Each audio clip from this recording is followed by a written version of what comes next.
Hello hi नमस्कार. तर पुन्हा एकदा माझ्या चॅनलवरती मी काजल तुमचं अगदी मनापासून स्वागत करते.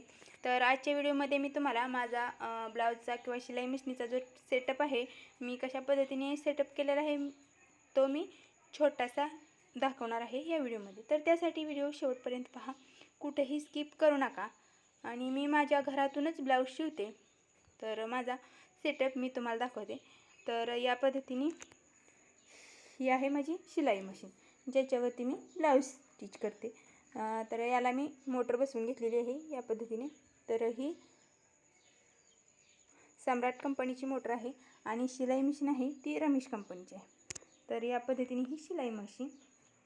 आणि ज्यावेळेस कस्टमर ब्लाऊज घेऊन येतं त्यावेळेस त्याचे जर मेजरमेंट वगैरे असं काही असेल तर ते लिहून घेण्यासाठी या पद्धतीने मी वही हाताखाली ठेवलेली आहे, जेणेकरून पटकन मला सापडेल आणि मी त्यांचे जे मेजरमेंट वगैरे आहे ते लिहून घेईन, ब्लाऊजची वगैरे प्राईस सर्व. आणि त्यानंतर ही ते खाली जी आहे ती ही आहे माझी पिको फॉलची मशीन. तर मी काय करते, माझ्याकडे जो पाट आहे तो एकच आहे.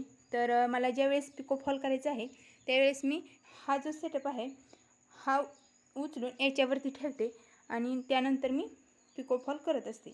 तर ही सोनी कंपनीची आहे पिको फॉलची मशीन.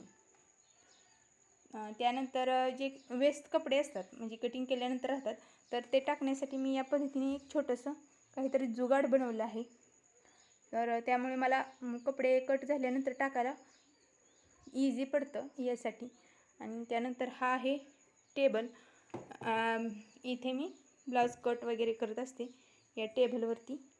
आणि हे सर्व ब्लाऊज मला कट करायचे आहेत कस्टमरचे. हे खूप सारे ब्लाऊज पडलेले आहेत.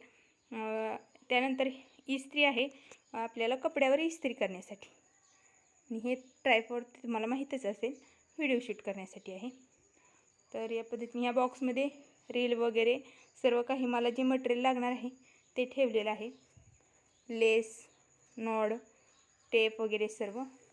आणि हे आहेत मी स्टिच केलेले ब्लाऊज. हे सर्व या पद्धतीने मी यांचं सेटअप बनवलं आहे. इथेच मी जास्त वेळ माझा हा इथेच जातो मिशनवरती. तर या पद्धतीने मी हे सेटअप बनवलं होतं. आणि या टेबलला या पद्धतीचे रॅक्स आहेत म्हणजे कप्पे.